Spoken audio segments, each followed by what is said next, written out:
Price's entry into Brussels in 1889 is a deliberately outrageous work by one of the most eccentric figures of the late 1800s, Belgian artist James Ensor. This monumental painting has always stood out loudly in the Getty Museum's collection, and it's always been a real challenge to contextualize it in our 19th century galleries, which privileged the work of more canonical French artists with very different sensibilities. What I want to do in this talk is to provide some of that missing context and to show how we can understand Ensor's satirical masterpiece and the works leading up to it in critical relation to developments in the French avant-garde during the 1880s, a decade in which Ensor was very much in the thick of things. Let's begin with Ensor's Bathing Hut, a charming study painted in 1876 when he was just 16 years old. It puts him into dialogue with several older Belgian artists who were painting seascapes on the beaches of Ensor's native Ostend around this time. And it also links him to broader European currents of open-air painting, particularly as it was practiced on the Normandy coast of France, which attracted all kinds of painters, from the Impressionists to fashionable salon painters like Henri Gervais, who painted this similarly informal study. Ensor's Bathing Hut anticipates the realist orientation of his art in the early 1880s, for which French models were crucial. Behind his seascapes of that decade, with their radically simplified compositions and aggressive use of the palette knife, lies the example of legendary French painter Gustave Courbet, particularly as it was filtered by some of Ensor's predecessors in Belgium. Courbet's importance cannot be overstated. By the time Ensor came on the scene, Courbet was being celebrated as the heroic pioneer of realism and modern art in Belgium. Over the course of the 1850s and 60s, Courbet had exhibited regularly in the Belgian Salon, which rotated each year between Brussels, Antwerp, and Ghent. Starting in the 1840s, Courbet had also made regular trips to Belgium. He visited the museums and studied the 17th century Flemish masters. He actively cultivated a market in Belgium too, painting Belgian landscapes, doing portraits of Belgian sitters, and developing relationships with Belgian dealers. Likewise, he forged social ties with Belgian artists, and through them played an instrumental role in the formation of the Belgian avant-garde. His impact could be felt in the subject matter and style of Belgian painters by the late 1850s and early 1860s. And some of his followers were among the founding members of the Société Libre des Beaux-Arts in 1868. This was an independent exhibition society that paved the way for lesvingt, or the 20, the Avant-Garde Artists Association that Ensor helped found in 1883. As the name implied, the Société Libre des Beaux-Arts stood for liberty in art, especially as it was manifest in modern realism, in which artists sought to offer a sincere and individual interpretation of nature, free from academic and studio convention. Courbet was an honorary member. When Courbet first appeared in Belgium, he was controversial, much as he was in France, and the criticism he faced anticipated the charges against Ensor years later. Courbet challenged academic hierarchies and conservative bourgeois taste with subjects that seemed trivial and vulgar, especially given his large-scale treatment of them. His aggressively physical technique, which emphasized the brute materiality of nature and paint, threatened the elevated notions of imagination, poetry, and beauty that were traditionally associated with fine art. In subject and style, Courbet represented an extreme form of materialism that, in the wake of the 1848 revolution, was highly politicized and carried the charge of revolutionary leftist politics. Courbet was a quote-unquote worker painter, and his art was labeled Democrat, Socialist, or Republican, associations he happily embraced. At the same time, however, Courbet's talents as a painter were acknowledged, just as Ensor's would be. His feeling for nature was undeniable, his technique was vigorous and robust, and he had a masterful sense of color. Furthermore, his naturalism, colorism, and sensual instinct for painting could be easily situated in the context of the northern artistic traditions he admired. Courbet thus became a kind of honorary Belgian, and Belgian champions of realism even argued that Courbet had led Belgian artists back to Flemish principles in art. The idea that Courbet was somehow more Flemish than French was also current in France. Indeed, all the cliches that were trotted out about him were identical to the cliches about Flemish art, its frank sensualism, naturalism, earthiness, vitality, and so on. These cliches sat well with Courbet in his self-conscious role as rustic provincial, taking on Parisian society, and in his genuine affection for Belgium, for its art, its food and beer, and for its liberal tradition of welcoming French political radicals and exiles. He expressed his allegiance in an 1866 letter to the Belgian dealer Arthur Stevens regarding his colossal burial at Ornans. Quote, "I consider Belgium as my country. I went there and received all sorts of ovations and sympathies. I would like my burial to go there. It is the country of painting," end quote. By the late 1860s, when Ensor was a small boy, Courbet had been vindicated in Belgium by critical acceptance and official honors, and he was generally celebrated as a great modern master. Jump ahead to 1882, when Ensor was emerging as the leader of a new wave of Belgian realists, and we find Courbet being treated to a large posthumous retrospective at the École des Beaux-Arts in Paris, which the Belgian art press enthusiastically covered. Courbet's lionization was complete. Following on Courbet's heels, and equally significant for Ensor and his cohort, was Edouard Manet. Manet died in 1883, the year that Lesvingt was formed, and the trajectory and aftermath of his controversial career had great symbolic significance for the Belgian avant-garde. From the reports published in L'Art Moderne, or Modern Art, the journalistic mouthpiece of Lesvingt, it is clear that Manet's Belgian admirers upheld him as an uncompromising original who had the courage of his convictions and consequently suffered the brutal attacks of stupid critics and an ignorant public. His reward, however, for suffering the jeers and laughter, the accusations of mystification and madness, was immediate posthumous triumph. In 1884, the first major monograph on the artist was published by Edmond Bazire, and the artist was celebrated with a retrospective at the École des Beaux-Arts, much to the indignation of the French Academy, which couldn't bear the historical irony of such official validation.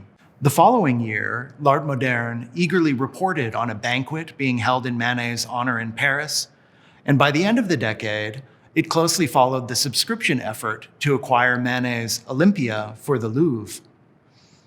When this picture was first shown at the 1865 Paris Salon, causing a scandal for its frank depiction of a contemporary prostitute, the idea that it might one day enter the Louvre would have seemed perverse. Ensor was paying close attention to Manet in the 1880s. Like many Belgians, Ensor submitted work to the Paris Salon, and in 1882 he was fortunate enough to exhibit with Manet. It was Manet's last salon, and it was a memorable one because it featured his bar at the Folies Bergère, a scene of Parisian nightlife that L'Art Moderne praised as a dazzling tour de force of painterly brushwork and luminous color. For his part, Ensor showed the more domestic bourgeois salon, which was similarly bold in technique, but considerably darker in palette. Significantly, between 1881, when Ensor painted the bourgeois salon, and 1882, when he painted The Oyster Eater, Ensor made a big leap in brightness and luminosity. It was not for nothing that Ensor originally entitled The Oyster Eater In the Land of Color. When he first exhibited it in the 1886 exhibition of Lesvingt, critics readily compared him to Manet. And if we consider the scintillating tabletop still life next to that of Manet's bar, it's easy to understand why. Manet's work resonated in other ways too. We know that Ensor consulted Bazire's 1884 monograph, since he copied some of the book's illustrations, including one that reproduced a pastel portrait of Manet's close friend, Marie Laurent, holding a pug. Not only did Ensor have an affinity for those dogs, but he also had been testing his hand at depicting fashionable modern women in works like Lady with a Red Parasol. This had become a defining genre of modern art ever since Baudelaire's famous essay, The Painter of Modern Life. And by the 1870s and early 80s, Manet was one of its leading practitioners. Far more important, however, than issues of style and subject is the myth of the avant-garde artist that Manet's historical example promoted. It taught Ensor that the truly original artist's work always appeared bizarre and repellent when first shown, that he was fated to be reviled and insulted by the crowd, and that consequently it was best to ignore public opinion and trust in posterity. These were the lessons that l'art moderne constantly propounded, and I would argue that Ensor not only internalized them, but also came to thematize them in the later 1880s in numerous works about the mockery and persecution of Christ, with whom we know Ensor identified. It's also conceivable that in his cultivation of grotesque and bizarre imagery, Ensor was actively courting accusations of farcical mystification and madness, precisely as a way to secure his avant-garde bona fides. For surely the reactions of scandalized incomprehension would attest to the artist's radical originality. Whatever the visual peculiarities of Ensor's art, then, the avant-gardist ideology informing it was thoroughly French. To underscore this point, we might consider his scuffle with rival Belgian artist Fernand Knopf. In 1886, l'art moderne devoted a series of articles to Knopf, an honor that had not been accorded Ensor. Incensed, he wrote a letter of complaint to Octave Maus, the secretary of Lesvingt, and accused Knopf of plagiarizing his painting Russian Music in a work entitled Listening to Schumann. Both paintings were on view at Lesvingt's 1886 exhibition, and Ensor felt that his primacy wasn't being acknowledged. Significantly, Ensor's complaint included a reference to the French writer Émile Zola's novel L'Œuvre, published that same year. Ensor identified himself with Zola's protagonist Claude, an uncompromising painter who is a thinly fictionalized amalgam of Manet and Cézanne, and he slighted Knopf by identifying him with Zola's character Fagerolles, a superficial talent who adopts Claude's radical innovations and renders them palatable for the general public. Ensor's general orientation toward France was typical of the Brussels art world. The largely French-speaking capital was more cosmopolitan than Antwerp or Ghent, cities whose Flemish heritage was more prevalent. The cosmopolitan character of Brussels was reflected in the internationalism of Lesvingt, which aimed to be a forum for avant-garde innovation, whatever the country of origin or stylistic direction. By way of instituting this principle, the organization regularly invited foreign artists to exhibit alongside the members. Since Paris was effectively the artistic capital of Europe, French invitees dominated the list and captured the greatest amount of attention. In a concentrated period from 1884 until 1893, when Lesvingt finally disbanded, the association showcased an impressive range of new French art. Ensor was attuned to the French influx, and the bewildering developments in his art in the second half of the 1880s cannot be properly understood apart from it. Continuing in the realist vein, Ensor's unsentimental depictions of the working-class figures and marginal social types that he sought out around the port of Ostend, his hometown, resonated with the work of Jean-François Raffaelli, whose depictions of the down-and-out characters from the dreary outskirts of Paris were much esteemed by Belgian modernists. This is really evident in Ensor's The Drunkards, which he clearly modeled on Raffaelli's Absinthe Drinkers, which attracted a great deal of attention at the 1881 Paris Salon. In the early 1880s, Raffaelli's star was rapidly on the rise, and in the spring of 1884, just after Ensor exhibited The Drunkards with Lesvingt, Raffaelli would be the subject of a major retrospective in Paris that Belgian critics were hailing as the artistic event of the season. This exhibition in turn generated hype in Brussels for Raffaelli's showing with Lesvingt in 1885, an occasion further marked by the artist's delivery of a well-publicized lecture. Following Raffaelli at Lesvingt came some of the French Impressionists with whom Raffaelli had been exhibiting in their independent group shows in Paris. Brussels was primed to welcome the Impressionists by an exhibition organized in 1885 by the French dealer Durand Ruel, as well as by a series of feature articles in l'art moderne. Sharing in this mounting interest, Ensor nominated a number of the Impressionists to be invited to exhibit with Lesvingt. The endorsement is unsurprising since Impressionism was understood to be a natural development of modern realism, following the trajectory laid out by Courbet and Manet. Indeed, Ensor's own painting from the early 1880s was sometimes labeled impressionist for its anti-academic privileging of color over drawing, its rough, sketch-like handling, and its familiar everyday subject matter. It was only a matter of time before a direct confrontation with French Impressionism would take place, and this happened in a big way in 1886, when Lesvingt showcased 10 Monets and 7 Renoirs, to be followed in subsequent years by submissions from Morisot, Pissarro, Caillebotte, Sisley, and others. Ensor's response was immediate, as we see in his 1887 painting, Adam and Eve being expelled from paradise. He has demonstrably keyed up his palette in the sky with bright blues, yellows, and pinks, colors very similar to those we see in one of Monet's 1886 submissions, The Farm at Bordighera. Besides this, however, Ensor's painting is much larger, his handling is more aggressive, and its supernatural biblical subject directs light and color to dramatically expressive ends that are far removed from Impressionism's more dispassionate and analytical aesthetic of optical sensation. We're right here to think more of Turner, for instance, than Monet. This turn of Ensor's away from naturalism towards something more subjective, visionary, and fantastic coincided with the emerging symbolist reaction against realism. And here too, the cues were coming from France. Symbolism was given its first theoretical literary formulation in 1886 in a manifesto by Jean Moreas, which occasioned much discussion among the Belgian Avant-Garde. And 1886 also happened to be the year that Ensor encountered at Lesvingt the haunting lithographs and charcoal drawings of Odeon Redon. The novelty factor of these enigmatic, neurotic works cannot be overstated, and they struck a chord with Ensor.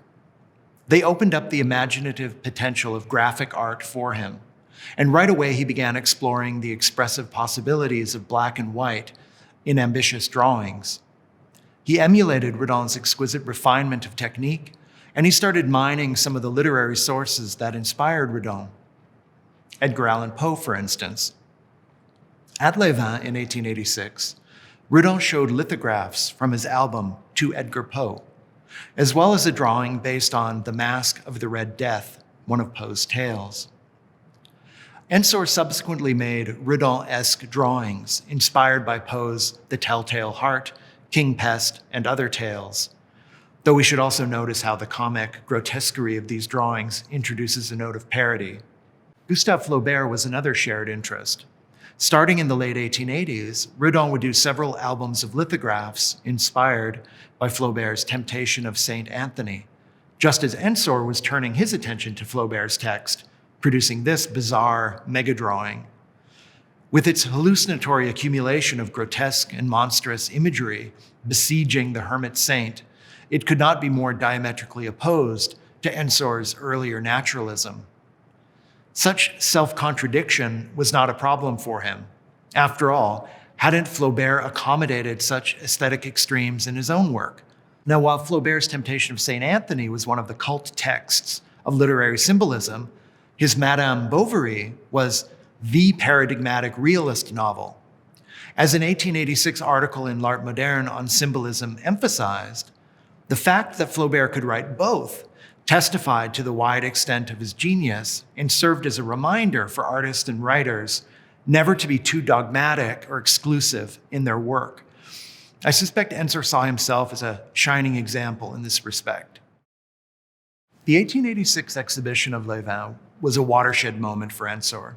On one hand, it was a moment of triumph. His submission, his largest yet, was an impressive showcase of his work from the past 6 years.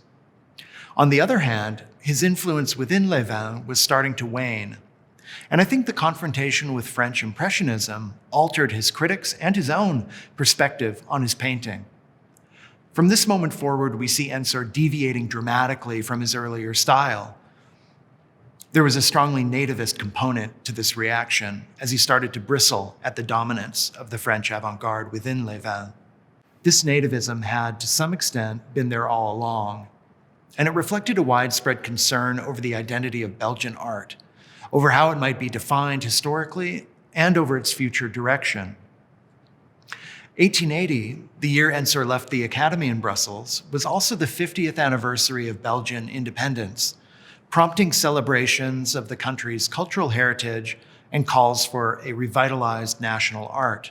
Around the same time, the critic Camille Lemonnier was writing the first survey of 19th century Belgian art. The story he tells is one of French dominance over Belgium, starting with the imported neoclassicism of Jacques-Louis David, who lived out his post-Napoleonic exile in Brussels, and of the gradual rediscovery, through the realist movement catalyzed by Courbet, of the native genius for painterly painting, for rich colorism, and for the frank engagement with external reality. Paradoxically, France was the source of both the suppression and the liberation of native tendencies.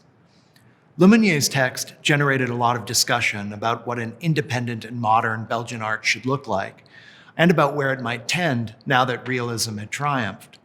Preoccupied with such questions, the art press in Ensor's early years was rife with chauvinistic rhetoric.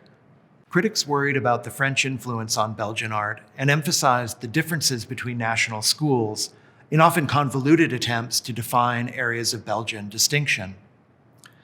The French art that featured in Belgian exhibitions raised concerns that it would discredit local productions, encourage taste in imports over native fare, and lead Belgian artists to pastiche. On the flip side, when Belgian artists exhibited at the Paris Salon, critics were keen to assess how they measured up to their French rivals and how successfully they expressed their supposed Belgianness on the international stage. While some Belgians retained their native qualities, others were criticized for going French. A prominent case was that of Alfred Stevens, a fashionable genre painter who had largely made his career in Paris.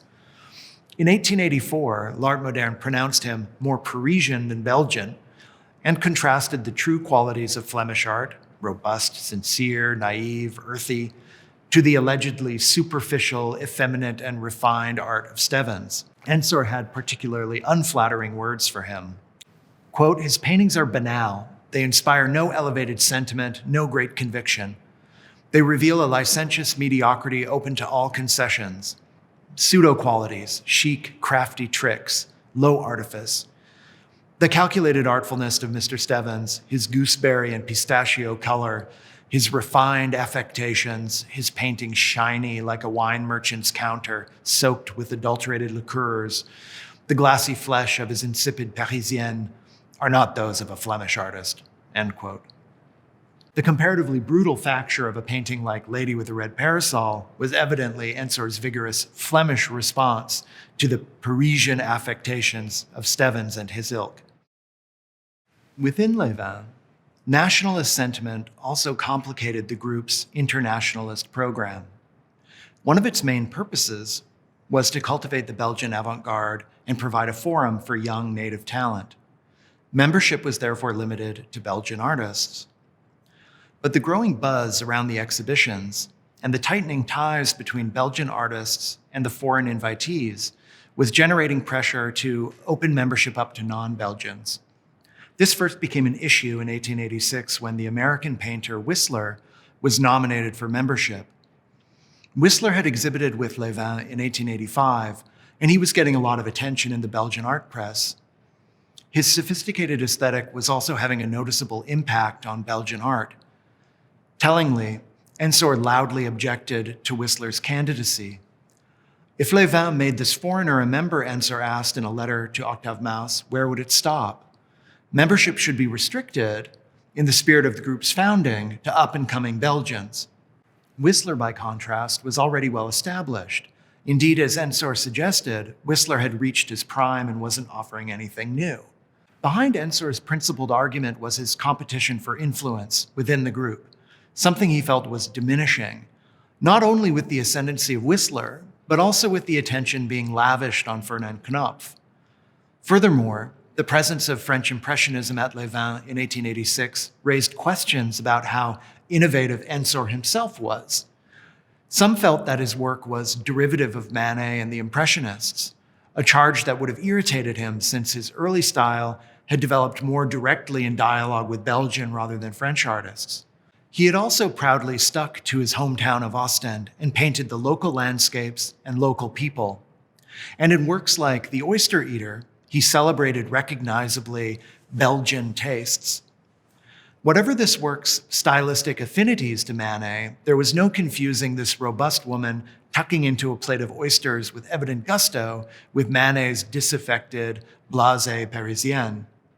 Other critics chauvinistically attempted to distinguish Belgian from French Impressionism, where the French seemed to push light and color to outrageous, violent extremes. The Belgians, Ensor chief among them, took a more calm, subtle, and harmonious approach to color. While Ensor might have been heartened to know that his color showed strong native qualities, the terms of praise, that his painting was sonorous and grave, made his art sound conservative and old-fashioned, darker and less adventurous than the French work. Could it be that he was already becoming passé? The 1887 exhibition of Lesvingt offered Ensor little reassurance. The tide was turning against him, and from this point on, he became openly antagonistic to French avant-garde trends. Most galling was the rapid triumph of Neoimpressionism. At the 1887 exhibition, Ensor's highly personal and visionary biblical art, inspired by Rembrandt and Redon, competed for attention with Seurat's Sunday on la Grande Jatte, which caused a sensation. The painting had been hyped for months beforehand. In 1886, L'Art Moderne reported on it when it debuted at the Salon des Indépendants in Paris. It also ran an article by French critic Félix Fénéon that summarized the optical and color theories informing Seurat's radical style, and that argued that it was the natural next step in the evolutionary progression of modern art, replacing Impressionism's more intuitive investigations of light and color with something more methodical and scientific.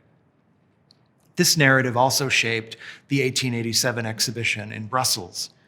Visitors were led through displays of the work of Belgian predecessors, through various European examples of impressionistic plein air painting, and onward finally to Seurat's masterpiece. The critical fanfare surrounding it cannot be overstated, and by the end of the decade, huge claims were being made for Neo-Impressionism's historical significance.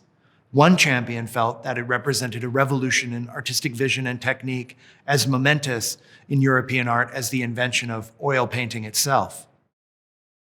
Neo-Impressionism's impact on the Belgian avant-garde was profound. Starting in 1887, a few members of Lesvingt began experimenting with Seurat's pointillist technique.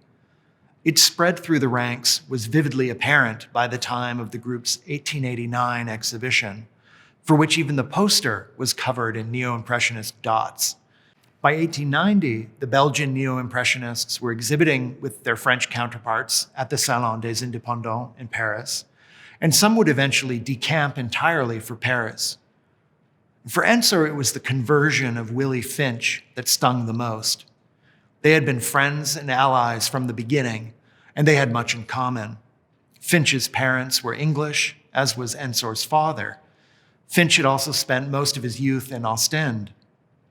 They spent time together at the Academy of Fine Arts in Brussels, and upon leaving, they participated in the same artist groups that preceded Lesvingt. In the early 1880s, they were in lockstep. They shared studio space, they drew and painted after the same models. Finch even posed for some of Ensor's best-known works, like Russian music. The two artists also painted in a similar realist style. Some critics labeled Finch a follower of Ensor, while others had a hard time distinguishing their work. Is it Finch who's doing Ensor, or is it Ensor who's doing Finch? One critic wondered in 1884. In 1886, however, their friendship was fraying. Finch had gravitated into Whistler's orbit that year, and it was Finch who proposed to Octave Mauss that Whistler be made a member of Lesvingt. We already know how that sat with Ensor. Finch also took the side of Knopf when Ensor lodged his complaint against him. The final straw came with Finch's switch to Neo-Impressionism in 1887. Soon after seeing Seurat's work, he immersed himself in scientific color theory, became friends with Seurat's fellow traveler Paul Signac, and started employing the pointillist technique. Indeed, he was the first Belgian to do so. The Signac-inspired seascape shown here illustrates how total Finch's abandonment of his earlier style was. As he shamefully admitted, quote, "I'm embarrassed by my old things. They're drab, dirty, and without depth," end quote. As for Ensor, his feelings toward his former friend are evident in this mean-spirited drawing from 1888, in which Finch sits above a steaming turd and spews at the mouth. Finch was aware that he ran the risk of being accused of sacrificing his artistic individuality to the new French style.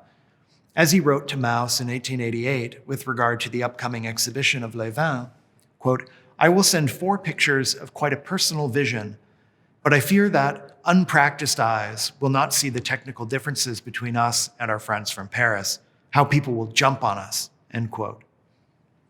The critique that Finch anticipated was certainly one that Ensor later articulated.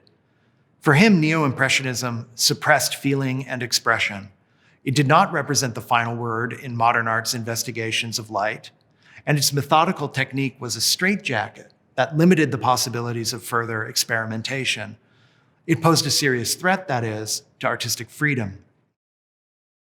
Ensor's response to Seurat was swift and brutal. If some were hailing Seurat as the quote-unquote messiah of the new art, Ensor claimed that honor for himself in his grandiose Christ's Entry into Brussels in 1889, which he began plotting soon after seeing Seurat's painting in 1887. The large dimensions of Sunday on La Grande Jatte dictated that Ensor scale up his work correspondingly, and indeed the Getty Picture is the largest work he painted by far. Equally ambitious in their portrayals of modern society, the two works couldn't be more opposed in style and technique. Rather than pursuing the division of tones by way of minute dots and flecks of paint, Ensor gives us big, aggressively caked-on areas of raw color that clash in a boisterous cacophony rather than resolve themselves into a harmonious optical mixture. Where Seurat evokes hieratic modes of ancient art in his figures' stiff attitudes and profile, as well as early Renaissance exercises in mathematical perspective in his positioning of the figures at calculated intervals, Ensor gives us a mad crush of people pouring towards the viewer, a full frontal assault spilling into our space. Where the academically trained Seurat was intent upon investing modern art with some of the timeless aura of the art of the museums, Ensor gleefully undercut such lofty ambitions by mobilizing the irreverent popular language of caricature. And surely the sense of stiffness and restraint pervading Seurat's scene would have seemed irredeemably bourgeois to Ensor, given the unruly social energy that he satirically unleashed under the red banner of the radical left, Vive la Sociale, in his masterpiece. In a witty gesture, Ensor even incorporated pointillist dots in the back reaches of his composition, so as to suggest the infinite extension of the crowd. As one moves forward into the middle ground, however, each of those cold, impersonal dots takes on individual character and expression. Before our very eyes, Neoimpressionism is injected with carnivalesque life. Simultaneously, Ensor vents his spleen against lesvingt for promoting Neoimpressionism. Figures on a balcony in the upper left are vomiting and defecating above the group's XX logo. The subversive carnival spirit informing Christ's entry into Brussels in 1889 can also be seen as a mocking expression of Belgian pride, an assertion of local cultural traditions. Ostend was famous for its carnival, and Ensor's family shop, which stocked carnival masks, catered to the crowd descending annually upon Ostend for the festivities. Ensor's artistic imagination was marked by his childhood experiences of carnival, and it was the carnival masks he adopted as studio props that helped encourage him to push the expressive limits of his art beyond his earlier naturalism. What is important to stress here is how Ensor's anarchic individualism took on distinctly Flemish guises that functioned as a disruptive counter to the avant-garde mainstream and a triumphant neo-impressionism, which represented for him a dangerous return to a school mentality, a new sort of academicism. as he cynically asserted on one of the placards in Christ's entry, quote, "Dogmatic fanfares always succeed." Challenging the progressive scientific discourse surrounding Neoimpressionism, Ensor harkened back to early Flemish art as a way of licensing a riotous liberation of the imagination. Consider his Temptation of St. Anthony, dated 1887 and shown the following year at lesvingt. The subject of the early Christian hermit saint, assaulted by hallucinatory visions and fleshly and spiritual temptations, was a popular one in Flemish art up through the 16th century. For artists like Hieronymus Bosch, it offered an acceptable Christian pretext and moralizing framework for all manner of wild, demonic inventions. Ensor likewise let loose in his mega-drawing. Comprised of 51 sheets of sketchbook paper, this is private fantasy writ large on a public scale. The additive profusion of cartoonishly monstrous and violent images assailing the saint evokes the horror vacui, the impulse to completely fill the space associated with pre-modern modes of pictorial composition. Invoking the Flemish artistic past, Ensor puts the whole composition under the aegis of a suffering Christ, whose head he borrowed from a 16th century painting by Albert Boutz in the Antwerp Museum. As we've seen, the subject of St. Anthony had assumed contemporary relevance through Gustave Flaubert, and some of Ensor's peers explicitly evoked Flaubert in their depictions of it. For instance, Knopf's After Flaubert, shown with lesvingt in 1884. Detecting the influence of French artists like Gustave Moreau on Knopf, some critics saw this work as symptomatic of the negative influence of French ideas on Belgian art. But that wouldn't be the charge leveled against Ensor in 1888. His invocation of old Flemish masters seemed too obvious and was taken as a pointless, mystifying regression rather than as a productive avant-garde innovation. L'Art Moderne was totally dismissive. Quote, "What puerile fantasies inspire Mr. Ensor? The fatuous, medieval-looking monstrosities may have frightened the contemporaries of Bosch and Bruegel and tempted the Anthonys, but us they leave indifferent. We do not even find them amusing," end quote. Ensor was not deterred, and this wouldn't be the only time he invoked Old Flemish art. Peter Bruegel the Elder was another favorite of his. Ensor's 1888 print, Devils Thrashing Angels and Archangels, is a parodic homage to Bruegel's famous Fall of the Rebel Angels, for example. Note how the tables have turned in Ensor's work. Instead of the Archangel Michael and his white-robed angelic host triumphing over Satan's army, Ensor's motley crew of demons viciously hack and slice their way through the heavenly host. If Ensor identified the most gleefully anarchic and inventive extremes of his art with notions of Flemishness, his nativism also found expression in a kind of quaint, self-satisfied parochialism that resonated with his position as a proud citizen of Ostend who resisted the siren call of Paris. This provincial orientation is evident in certain domestic scenes from the late 1880s that are gentle parodies of works by Henri de Bréquelier, a painter renowned for his minutely rendered genre scenes that recall 17th century Dutch and Flemish art. Ensor's homage was hardly innocent. At the 1887 exhibition of lesvingt, a year before his death, Bréquelier was honored with a retrospective. Ensor's avant-garde peers celebrated him as an important proponent of realism in Belgium, but also situated him, as lesvingt's display made clear, at the beginning of the trajectory culminating in Neoimpressionism. For Ensor to pastiche the relatively conservative Antwerp-based Bréquelier in 1889 was to make a deliberately backward-looking gesture, one that ran counter to the neo-impressionist turn of his cosmopolitan peers in Brussels. It was also around this time that Ensor really played up his identification with that Flemish titan of painting, Peter Paul Rubens. From the outset, Ensor had been associated with Rubens and the Flemish tradition of painterly colorism that Rubens stood for. One critic in 1884 sarcastically hailed Ensor as, quote, "the giant of lesvingt, the Rubens of modernity, the chief of our neo-painters," end quote. Ensor was highly conscious of this mocking identification. There is no mistaking the source of this irreverent self-portrait in a Rubens self-portrait that exudes sober masculine authority. Whatever self-aggrandizing impulse Ensor indulges in here is humorously undercut by the feminine flair of the hat, which comes courtesy of one of Rubens's depictions of his second wife, Hélène Formant. As with Ensor's other artistic assertions of Flemishness in the late 1880s, there's a heavy dose of parody here, which scholars have linked to the bohemian, countercultural spirit that went by the name of zwanze in Belgium.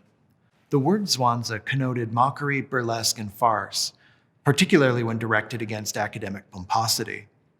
Indeed, there were parodic exhibitions of zwanze art in Brussels in the 1880s that anticipated the early 20th century manifestations of Dada, and sometimes the artistic efforts showcased by Lesvingt were denigrated by critics as the work of zwanzeurs. It seems that Ensor appropriated that critique and lodged the anti-establishment zwanze spirit in the heart of Lesvingt as a goad to critics and to his more self-serious artistic peers who were concerned about respectability. Ensor's irreverence toward the old Flemish masters also suggests a real ambivalence toward art history. On the one hand, they were a foil for avant-garde liberation. As Ensor exclaimed, quote, "Flemish art since Bruegel, Bosch, Rubens, and Jordaens is dead. Modern art has no boundaries. Long live free, free art." So there's an aspect of Oedipal rebellion in his Rubensian self-portrait. At the same time, Ensor genuinely admired the old masters.